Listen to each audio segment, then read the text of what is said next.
Hello. बड़ी interesting problem के साथ हाजिर हैं। x dot 81 power x is equal to 3 power x।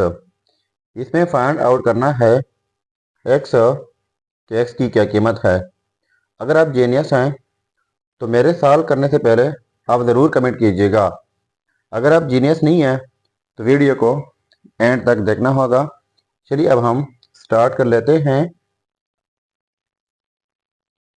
देखो, x dot 81 power x is equal to 3 power x। तो बोथ साइड्स डिवाइड कर लेते हैं।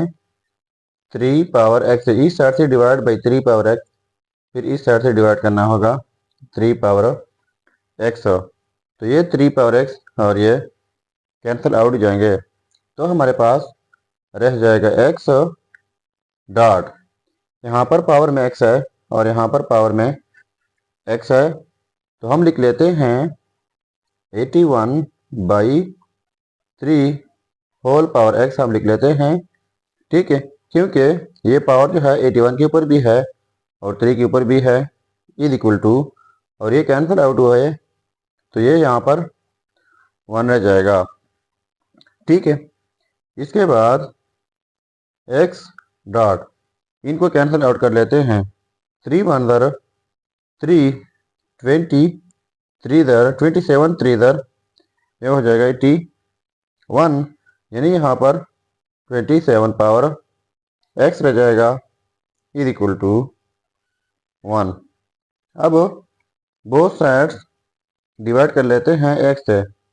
यहाँ पर डिवाइड बाई x, फिर यहाँ पर डिवाइड करना होगा x से, तो ये x और ये कैंसिल आउट हो जाएंगे, तो हमारे पास यहाँ पर रह जाएगा just 27 power x is equal to 1 by x। अब हम एक और पावर लेते हैं।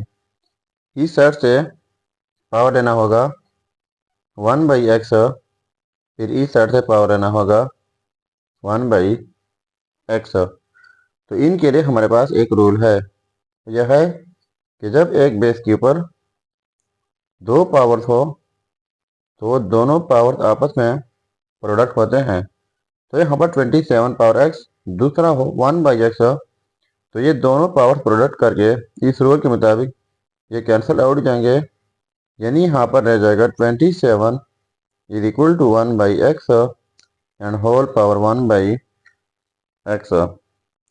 तो यहाँ पर हम 27 की जगह लिख लेते हैं 3 पावर 3, जो कि इक्वल है 27 का, is equal to 1 by x whole power 1 by x। ठीक हुआ।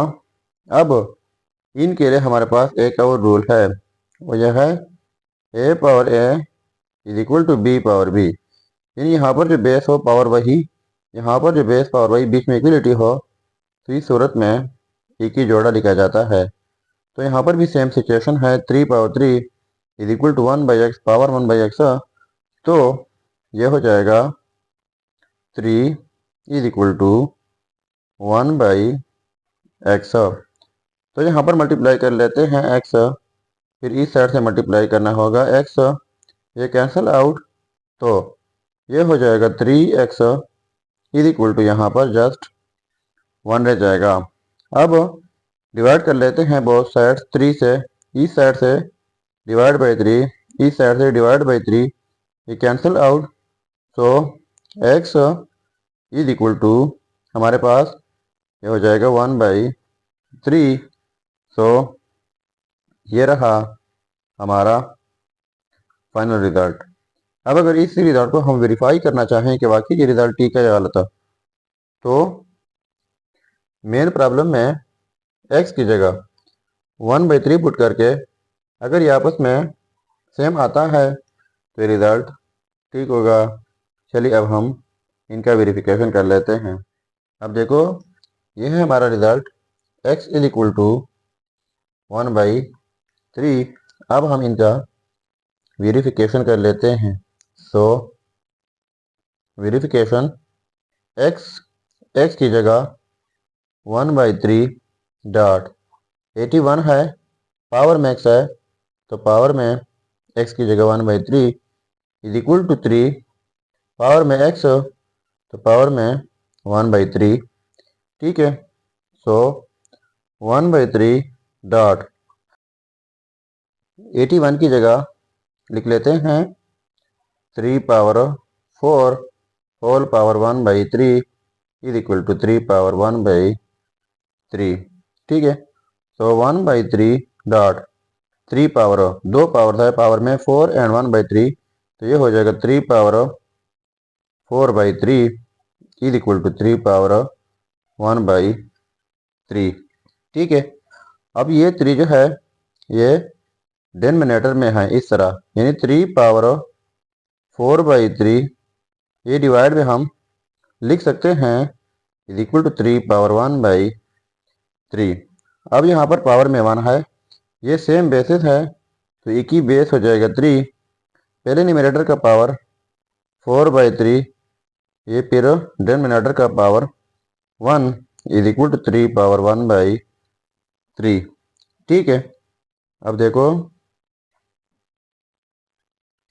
3 पावर, अब यहाँ पर डिनोमिनेटर में 1 है, तो एलसीएम हमारा 3 हो जाएगा और ये हो जाएगा 4 minus 3 1 3 is equal to 3 power 1/3, ठीक है।